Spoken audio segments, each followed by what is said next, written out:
оқушылар? Саламатсыз ба?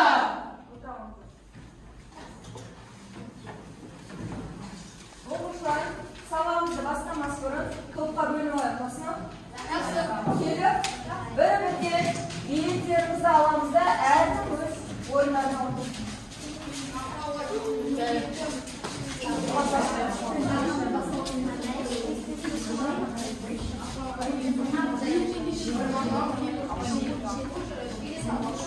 Вагондарға бөлінеміз. Бірінші вагон, екінші вагон, үшінші вагон. Оқушылар, сабағымызды келесі жақсы көңіл күймен бастау үшін бір-бірімізбен қол алысып амандасамыз.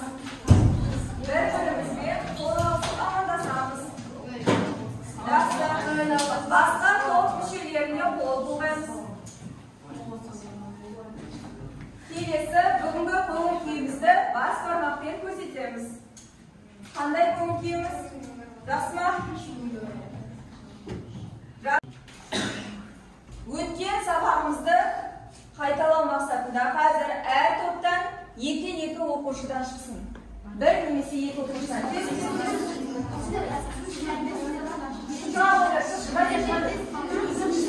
Әр топтан тез-тез, әр топтан.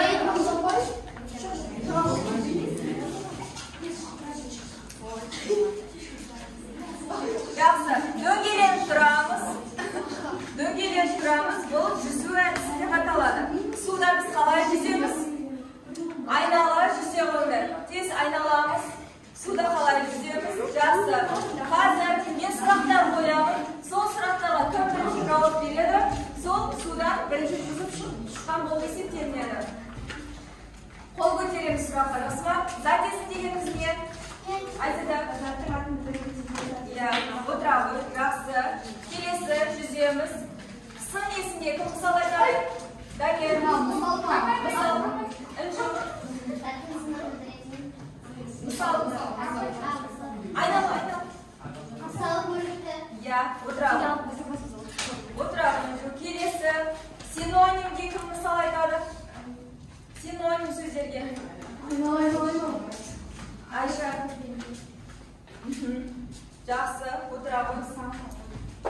Келесі айналамыз. Антоним дегеніміз не?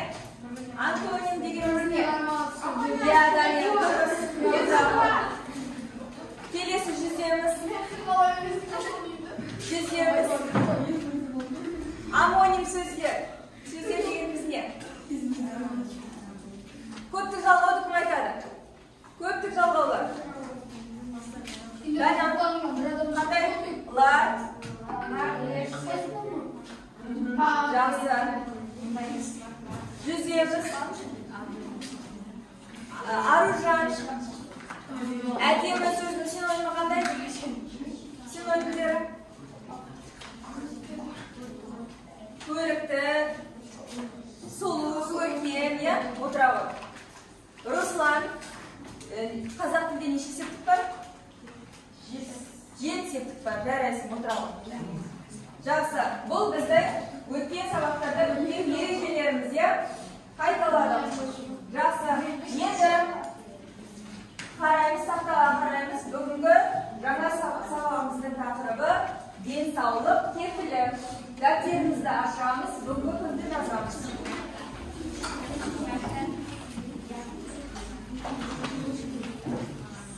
Тақырыпты жазамыз.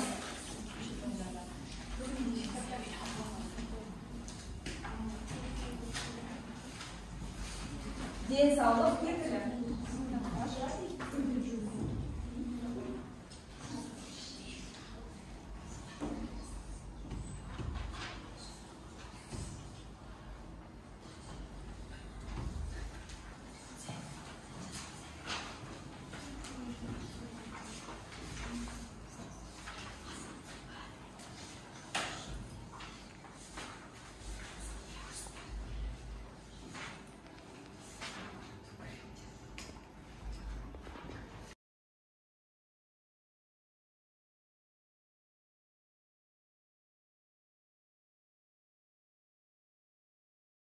Тұрақты тіркестер мен мақал мәтелдерді қолдану, эмоционалды сөздерді және мақал-мәтелдер мен тұрақты тіркестерді еркін қолдана білу керекпіз және диалогқа қатысамыз. Суретте не бейнеленген? Суретте не көріп тұрмыз? Я, ең бірінші адамды көріп тұрмыз ба? Адамға я, бұл адам қандай спортпен айналысатын адам екені көрініп тұр, я? Ал енді денсаулыққа байланысты, оның денсаулығын, оның сыртқы келбетінен бағалай аламыз ба? Я, қандай деп ойлаймыз? Денсаулығын қалай бағалаймыз? Денсаулығы жақсы адам болса ма, жаман адам болса? Жақсы адам, я? Өйткені ол спортпен айналысады, көңіл күйі тамаша, шыныққан, шымыр адам екені көрініп тұр, я? Ал енді қалай ойлайсыздар? Денсаулықты жақсартудың қандай жолдары бар? Дұрыс тамақтану керек, сосын спортпен айналысу керек, қозғалыс, көп қозғалыста болу керек, сосын уақытында ұйықтау керек, ол да маңызды, ұйқыда бізге керек. Жақсы, бұл денсаулықты жақсартудың әртүрлі жолдары. Жақсы, келесі бірінші тапсырма бізде тыңдалым. Қазір мәтінді мұқият тыңдаймыз. Ұзақ өмір сүруге және денсаулықты нығайтуға өмір бойы ұмтылу керек. Майлы тамақты аз ішіп, көкөніс пен бидайдың төменгі сұрыптарын пайдаланған маңызды. Жоғары сұрыпты ұннан жасалған нанды, қантты өте аз мөлшерде жеу керек. Адамдар майлы тамақ семіздікке әкеп соғады деп санайды. Қанттың көмірсулары мен құрамында қанты бар сұйықтықтарды аз пайдалану қажет. Мысалы, Кока-кола, Пепси-кола, фастфуд, хот-догтар өте қауіпті. Қуырылған тамақтар жүрек қан тамырлары ауруына, тіпті қатерлі ісіктеріне әкеп соқтырады. Күніне кем дегенде 400 грамм көкөніс пен жеміс-жидектерді пайдаланған дұрыс. Тағы бір маңызды жайттың бірі қимыл қозғалыс. Негізі көп жүріп тұру керек. Жақсы, түсіндік па? Иә, мәтінді тыңдадық. Ал енді ұзақ өмір сүрудің қандай құпиясы бар? Спортпен айналысу керек. Иә, бізде мәтінде айтылды ма сол құпиялар? Қандай құпиялар айтылды? Майлы тағамдар. Не деді? Майлы тағамдар адам денсаулығына зиян деді. Қандай тағамдар? Қуырылған тағамдар. Иә, біздің күнделікті ішіп жүретін, өзіміздің газды сусындар, Кока-кола, жейтін чипсы, барлығы зиян, солай ма? Фастфуд. Олар адам денсаулығына зиян құрамында. Келесі, қандай? Ұнның қандай сұрты деді? Ұн егер жоғары сұртта өте көп мөлшерде болатын болса, ол да адам денсаулығына зиян дейді. Тағы не айтылды? Я, қант мөлшерінің көп болуы да адамның денсаулығына зиян. Не үшін? Нені көбейтеді бізде? Я, адамның құрамындағы да қант мөлшерін көбейтіп, диабетке апарады. Және де майлы тағамдар не нәрсеге әкеледі? Қандай ауруға? Я, жүрек ауруына, әртүрлі ісіктердің пайда болуына әкеледі екен. Тағы да не керек деді? Қозғалыс. Яғни көп қозғалыста, тек спорт жағынан ғана емес, жалпы көп қозғалыста болу керек екен. Салауатты өмір салты дегенді кім қалай түсінеді? Қол көтеріп айтамыз. Салауатты өмір салтын ұстану. Дария. Дұрыс тамақтану. Я, сосын. Спортпен айналысу. Салауатты өмір салты. Дұрыс, осылар жатар. Жаңа біздің айтып жатқанымыз, адам егер салауатты өмір салтын ұстанса, ұзақ өмір сүру мүмкін ба? Иә. Ал енді қазіргі таңда адамдар ұзақ өмір сүре ала ма? Жоқ. Не себепті? Егер олар дұрыс тамақтанып спортпен айналысса, ұзақ өмір сүре алады. Иә. Бізде қазір барлық жағдай жасалған, солай ма? Қазіргі ғасырда, қазіргі кезеңде дұрыс тамақтануға мүмкіндік бар, спортпен айналысуға мүмкіндік бар, иә? Сондықтан өзімізді денсаулығымызды дұрыстап күтсек, ұзақ өмір сүруде мүмкін, солай ма? Жақсы. Келесі біз тапсырмаларға қазір көшеміз. Өткен сабақта біз сөйлем ішінде қойылатын тыныс белгілері туралы айттық. Сөйлем ішінде қандай тыныс белгілері қолданылады? Кім айтады?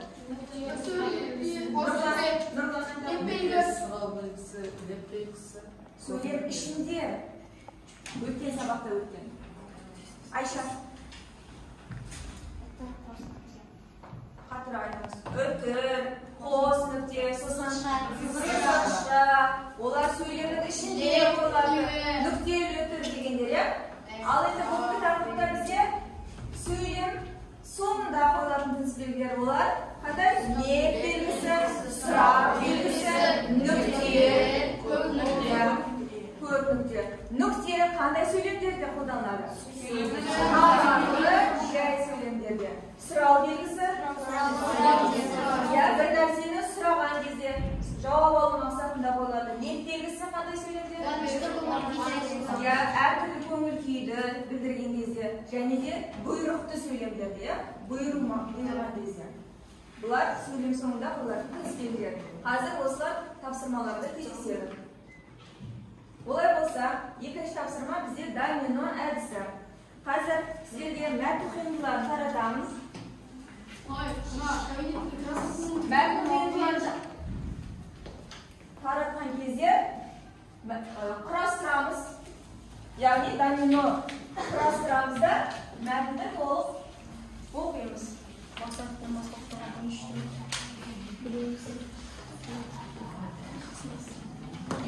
Топтасып кестесі құрастырамыз.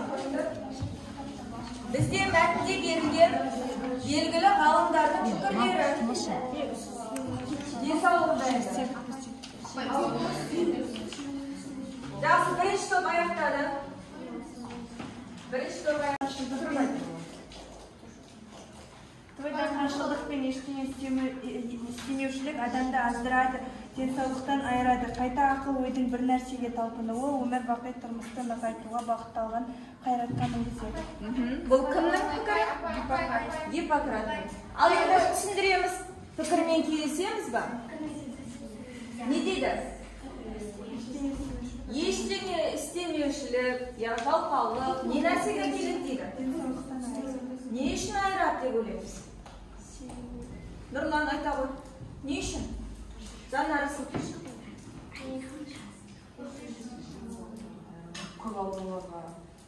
Алып келеді, қозғалыс керек пе екен? Иә. Енді тыныс белгілерге қараңдар. Мәтінге қойылу тиіс тыныс белгілер. Қойып шығамыз тыныс белгілер. Екінші топ. Аға деп оқыңыз. Аштықта және басқа да ауытқушылықтың бәрі де денсаулыққа қолайлы. Гиппократ. Иә. Ойымызды білдіреміз. Айша.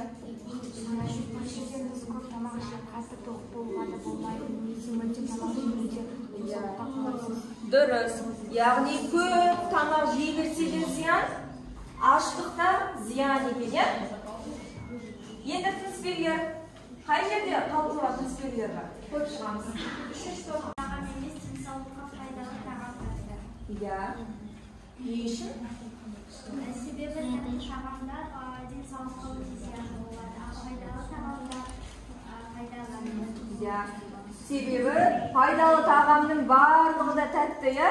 Өйткені ол денсаулыққа да пайдалы, былай да пайдалы. Енді тыныс белгілер бар ма? Көп шығамыз. Адам егер ойын денсаулық болса, онда оны сақтамақ керек. Ал егер сақтамаса, онда денсаулық тұру керек. Иә, қоя білеміз, не үшін? Адам денсаулықты дұрыс сақтамақ керек. Не үшін? Егер денсаулықтан жақсы не дейді? Қосымша айтамыз ба?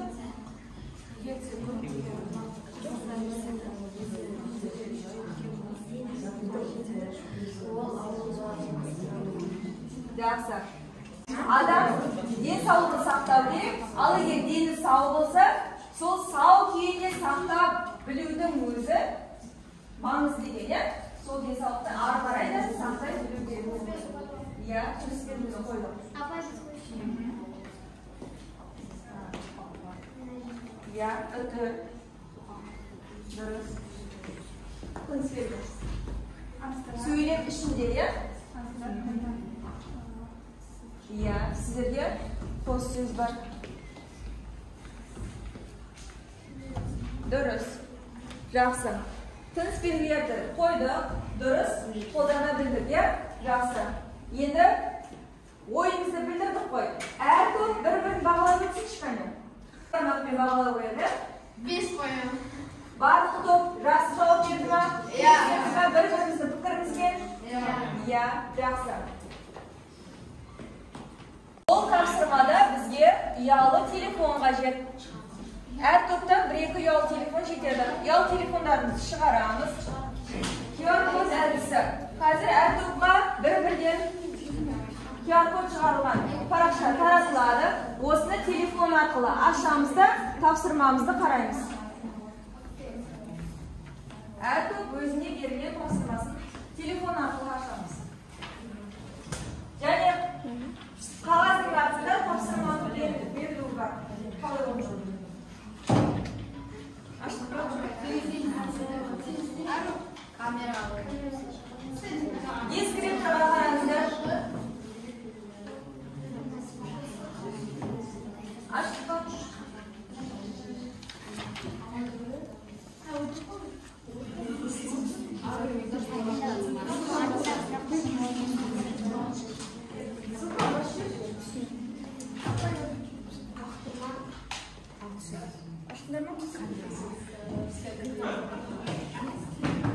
Kameradan.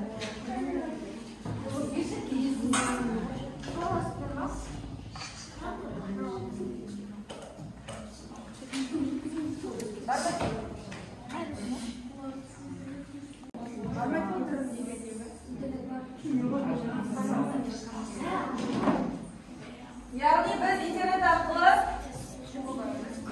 QR-код арқылы нені суретімізді аштық па әр топ?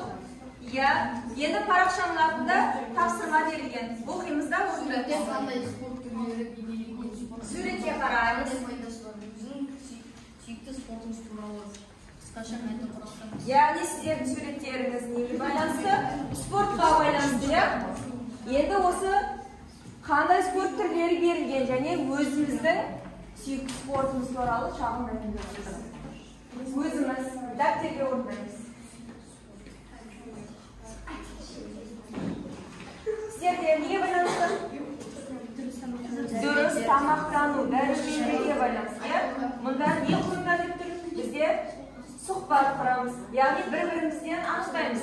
Қандай дәруменді көп пайдаланамыз, яғни қай пайдалы тағамды? Бір-бірімізден сұрай отырмыз. Қандай істер?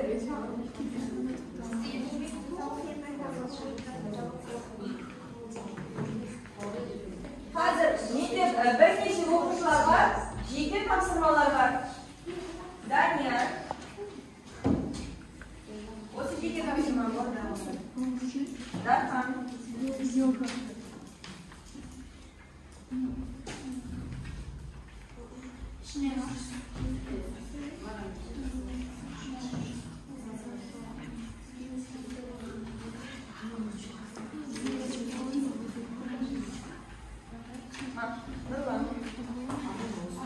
Жақсы, біреуді. Жақсы.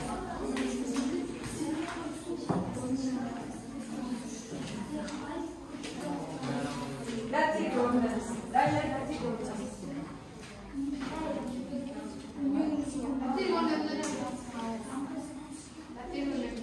Я, дәптерге.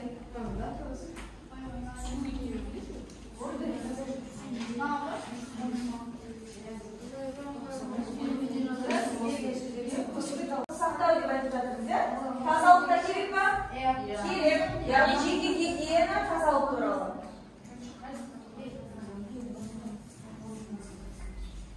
Әркім мәтіндерінде мақал мәтіндері мен тұрақты тіркестерді қолдансын.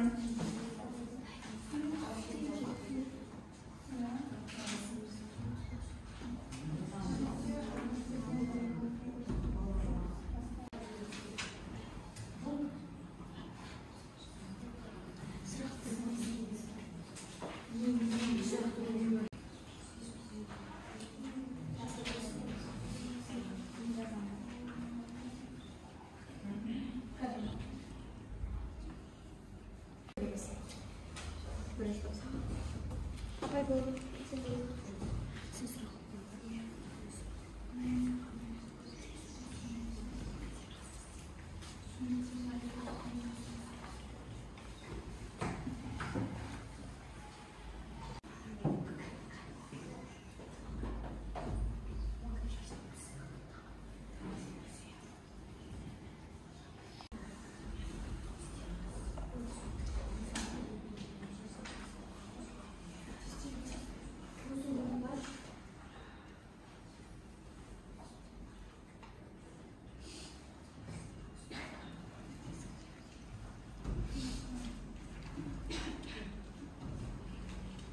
Денсаулыққа байланысты қандай мақал?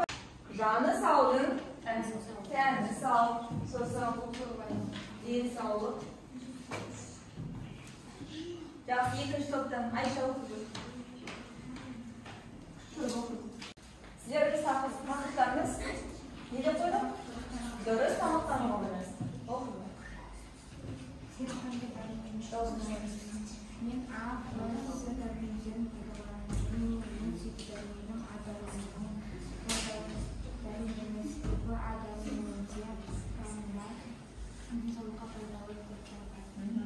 Ол, тоқтай тұр, ол қандай тағамдарда кездеседі? Яғни әр тағамда бізде, мысалы жеміс-жидектерде дәрумендер бар. Жаңағы айтқан дәрумендер қай жеміс-жидектерде бар? Тағамдарда. Иә.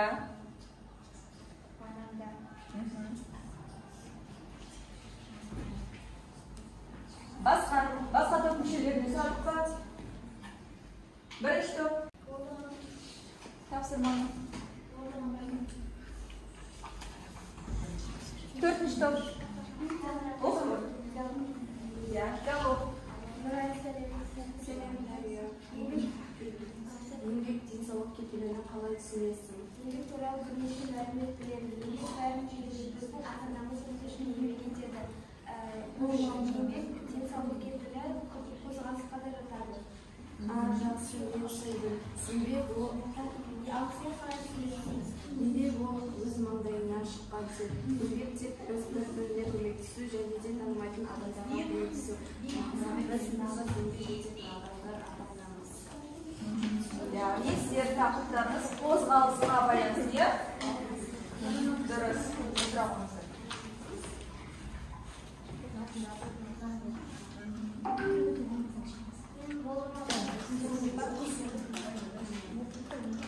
Дархан.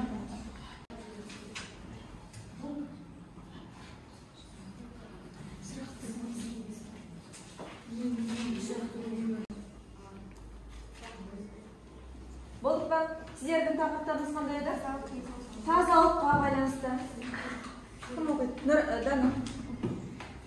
Сіздер оқып па? Сәлем Дана. Сәлем.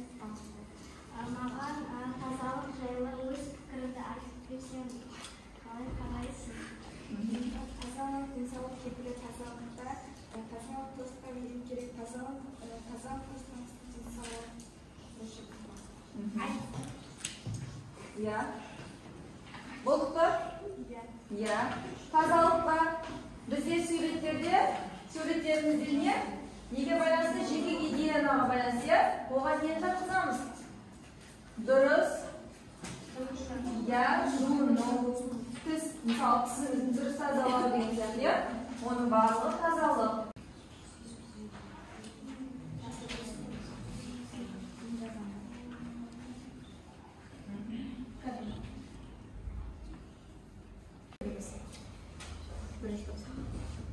Апай болду.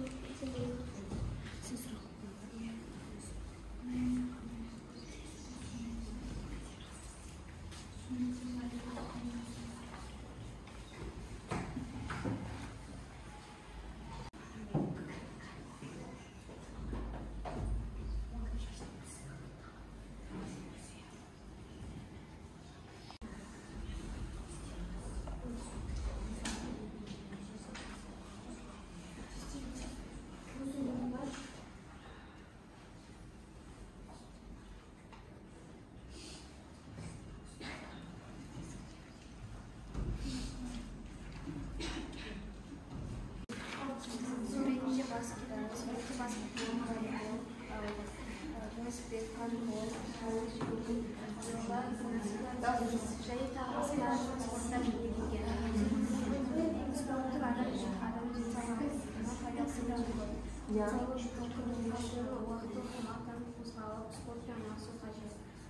Маған баскетбол өте ұнайды. Бұл спорттарда қозғалыс үшін тіпті Жақсы.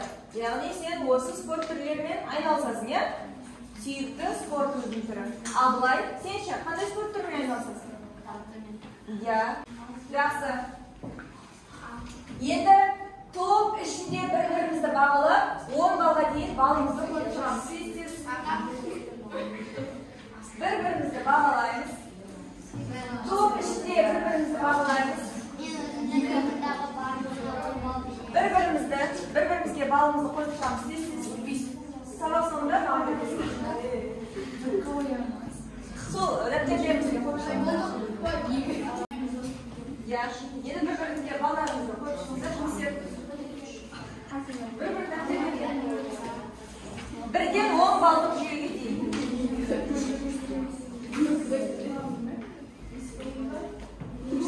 Дұрыс бағаланды ма? Кейін тексереміз. Әлде бағалаймыз. Қойып шықтық па? Тапсырма. Келесі тапсырма. Әркім жеке-жеке парақшалардан алсын. Бізде парақшаларда тұрақты тіркестер мен мақал мәтелдерге байланысты тапсырмалар берген. Тұрақты тіркестің ережесін кім айтады? Тұрақты тіркес дегенімізде ол өздері айтамыз. Тұрақты тіркес дегенімізде айтады. Дарья.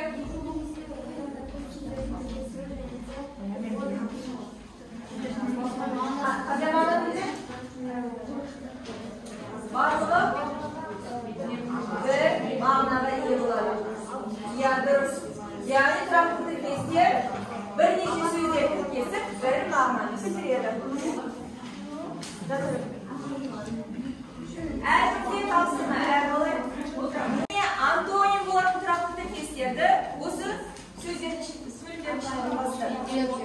Осында берілген дәптер. Мағынасы жағынан бір-біріне антоним тұрақты тіркестер. Ажыратасыздар, мақалдарды бір бөлек, тұрақты тіркестерді бір бөлек бөлесіз.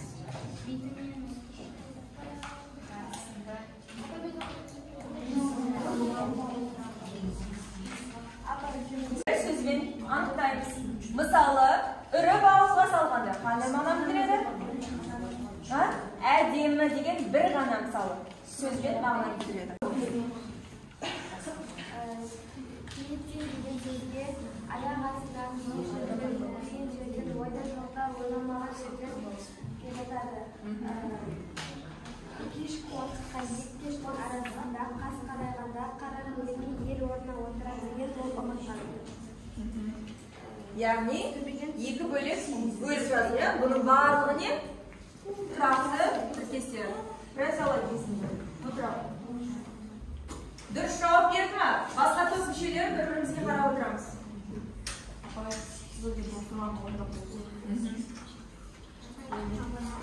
Айша оқыды.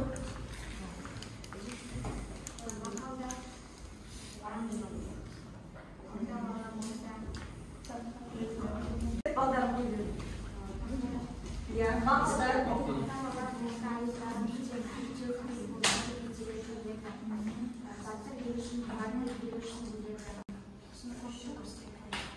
Тұрақты тіркестерді кім айтады? Тұрақты тіркестерді кім бөліп жазды? Диана.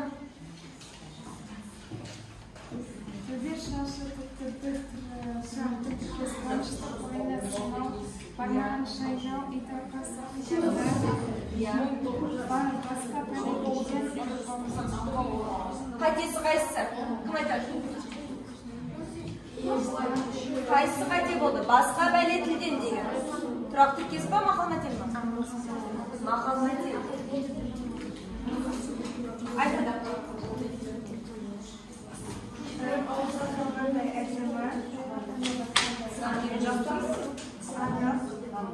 төбесінде аз, Кестені. ауыр жақты үндемеді, көз жазды адасты, төбесі көкке жетті қуанды, ішіне мұз қатты.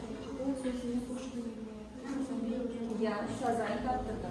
Бұлар тұрақты кестердің мағынасы. Орнатқа орындасақ бір-бірімізді тексергеніміз. Жақсы. Барлық топ мүшелері аяқтадық па? Я. Енді бір-бірімізге әр топ жаңағыдай бірінші топты, екінші топ бағалаймыз. Бірінші топты 10 балға дейін. Кімге?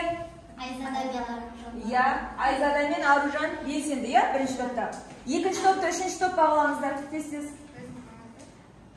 Екінші топта кім белсенді? 10 балға дейін. Жақсы, барлығы белсенді. Үшінші топта бағаламыздар. Үшінші топта Бағдатқа 10 балға. Жақсы. Төртінші топта, үшінші топ бағаламыздар. Бірінші топ бағаламыздар. Апай Далияға 10 бал. Дұрыс. Жарайды. Олай болса, сабағымыз аяқталуға таман қалды. Енді кері байланыс. Бүгінгі сабақта не түсіндік, не алдық? Кері байланыс. Әр топ мүшесі бір-бір парақтан алыңыздар. Қазір кері байланысты осы арқылы көрсетесіздер. Әркім бір-бірге.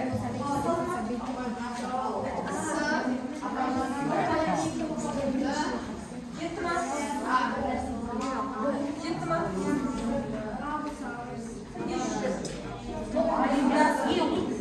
Енді тақтаға қараңыздар.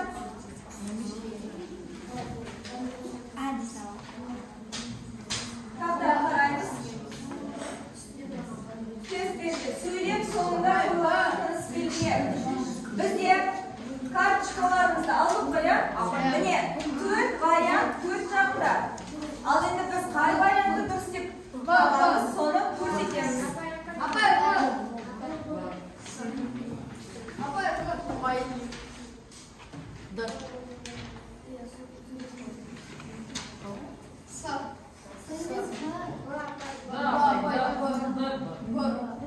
яғни сөйлем соңында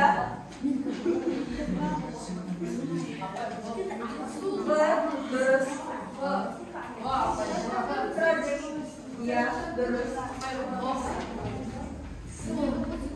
Дұрыс. Дұрыс.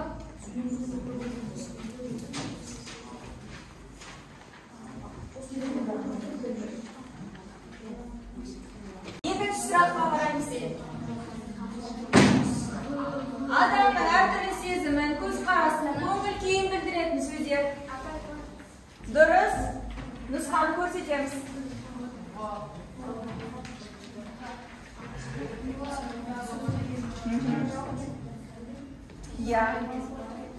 Дұрыс. Дұрыс. Барлығы, дұрыс.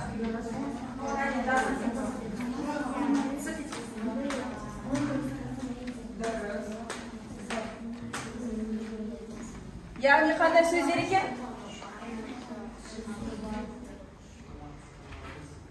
Дұрыс.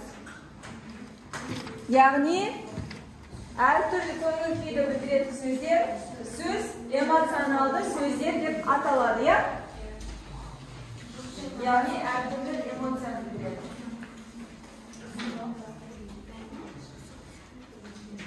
Қане, абылай.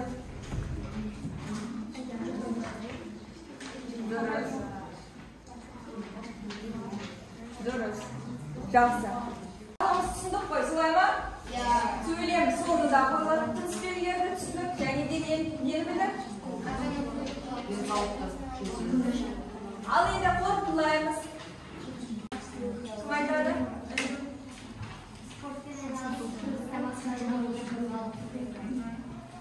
Салауатты өмір салты дегенде кім айтады? Сол кезде айтамыз.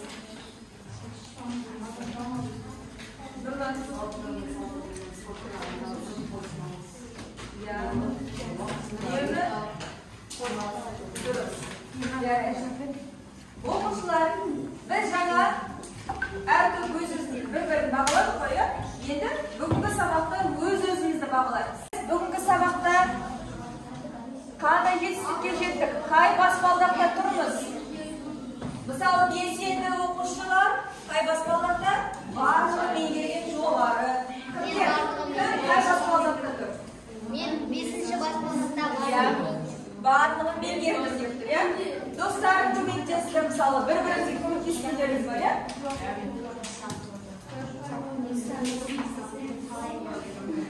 Еркебұлан, сен қай баспалдақтасың? Иә, 4-ші. Өз-өзімді әлі бағалап жатырмыз, иә? Нұрай, 5-ші. Айзада, 5-ші.